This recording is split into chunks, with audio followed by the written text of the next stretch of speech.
સૌથી મોટા સમાચાર સામે આવ્યા।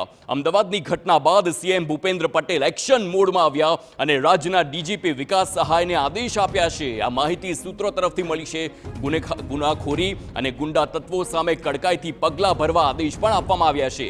અમદાવાદ પોલીસ કમિશનરનો પણ સીએમએ ઉધડો લીધો છે। આ પ્રકારની ઘટના કોઈ પણ રીતે સાંખી ન લેવાય તે પ્રકારનું વલણ છે। ગુનેગારો સાથે જવાબદાર પોલીસ કર્મીઓ સામે પણ કડક પગલાં ભરવા આદેશ આપવામાં આવ્યો છે।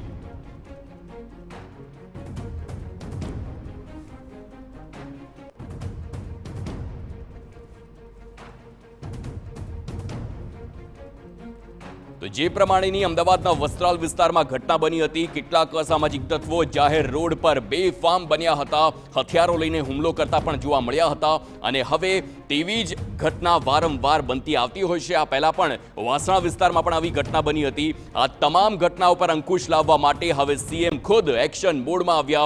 અમદાવાદ પોલીસ કમિશનરનો ઉધડો પણ લીધો હોય તેવી માહિતી છે અને ડીજીપી વિકાસ સહાયને પણ આદેશ આપવામાં આવ્યા।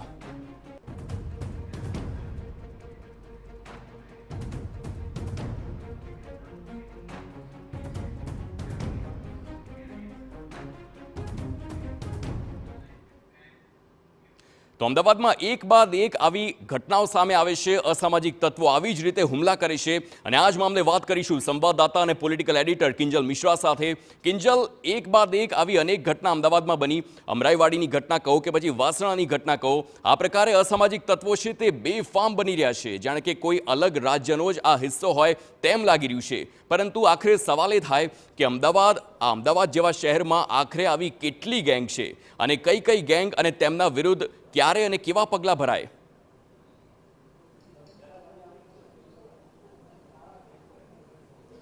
देखो खूब ज सांभळीने पण नवाई लागशे ज्यारे आ आंकड़ा पहलीवार TV9 पासे आव्या त्यारे पण ए विगतो चौंकावनारी हती के मात्र अमदावादनी जो वात करवामां आवे अमदावाद पण पूर्व अने पश्चिम बे विभागमां वहेंचायेलुं छे। तो मात्र पूर्वनी अंदर ज एक बे नहीं परंतु 23 गैंग छे के जे एक्टिव छे।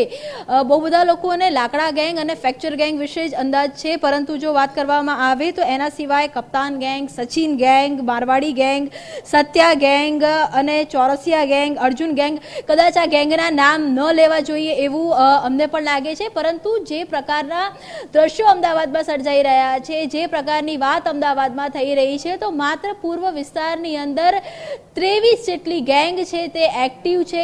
आ गैंग वच्चे हवे धीरे धीरे घर्षण छे ते वधी रह्युं छे। जे पण असामाजिक तत्वो जोवा मळी रह्या छे ए छेल्ला कही शकाय के કેટલાક समयनी अंदर छाकटा थया होय एवुं स्पष्ट जोवा मळी रह्युं छे। अने आ तमाम जे गैंग छे आ तमाम गैंगना जे सभ्यो छे, કેટલા सभ्यो छे ए सभ्यो सामे कयो गुनो नोंधायो छे, ए सभ्य छेल्ले पेरोल उपर क्यारे हता, ए सभ्य ए आखी जे गैंग छे गैंगमांथी जेलमां કેટલા લોકો છે, આ તમામ બાબતોથી કદાચ સામાન્ય જનતા ભલે અજાણ હોય પરંતુ ખૂબ જ પોલીસ સારી રીતે વાકેફ છે।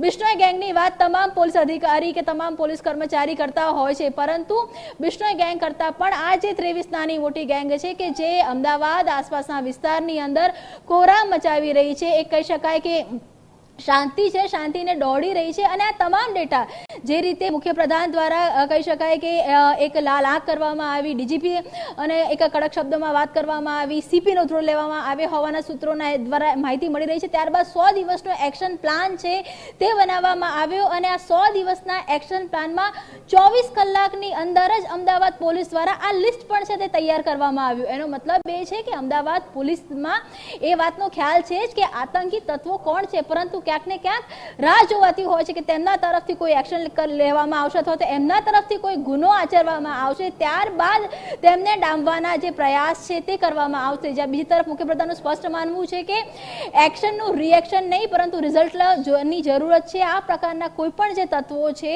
ते कोईपण प्रकारथी अमदावाद होय के राज्य होय तेने बाનમાં लेशे नहीं चलावी लेवामां आवे અને જો આ પ્રકારની ઘટનામાં ક્યાંય પણ કોઈપણ પોલીસ અધિકારી કે કર્મચારીની પણ આ જે ગેંગ છે તેની સાથેની સિન્ડિકેટ હશે, સંડોવણી હશે તો તેની સામે પણ એક્શન લેવામાં આવશે। અને એ જ કારણ છે કે છેલ્લા 2 દિવસથી જે વાત કરવામાં આવે તો પેટ્રોલિંગ પણ સુરતમાં શરૂ થઈ ચૂક્યું છે। અમદાવાદની અંદર ક્રાઇમ બ્રાન્ચમાં આજે સવારેથી બેઠકનો દોર હતો। ગૃહ વિભાગ દ્વારા પણ ગાંધીનગર ખાતે 2 વાગ્યા બાદ બેઠક છે તે બોલાવવામાં આવી રહી છે। સવાલ એ છે કે જ્યારે પણ કોઈ ઘટના થતી હોય છે ત્યારે આદેશ છૂટતા હોય છે અને ત્યારે બેઠકનો દોર અને એક એક્શન પ્લાન બનાવવામાં આવતું હોય છે, પરંતુ આ પ્રકારની ઘટનાઓ પર સંપૂર્ણ બ્રેક ક્યારે લાગશે? આ વખતે 100 દિવસના અલ્ટિમેટમ બાદ ગુજરાત પોલીસ છે તે કેવી રીતે કામગીરી કરશે તે જોવું રહ્યું. બિલકુલ કિંજલ, સમગ્ર માહિતી બદલ આભાર. તો જે પ્રમાણે અમારા જે પોલિટિકલ એડિટર અને સંવાદદાતા અમારા કિંજલ મિશ્રાએ જણાવ્યું છે કે એક બાદ એક આવી 23થી વધુ ગેંગ છે જે અમદાવાદના પૂર્વ વિસ્તારમાં કાર્યરત છે, તે પોતાનો આતંક મચાવે છે અને હવે 100 દિવસનો એક્શન પ્લાન બનાવવામાં આવ્યો છે અને આ 100 દિવસમાં તમામ આવી ગેંગને 24 કલાકમાં જ ઓળખી પાડવામાં આવી છે, તે મહત્વની વાત છે.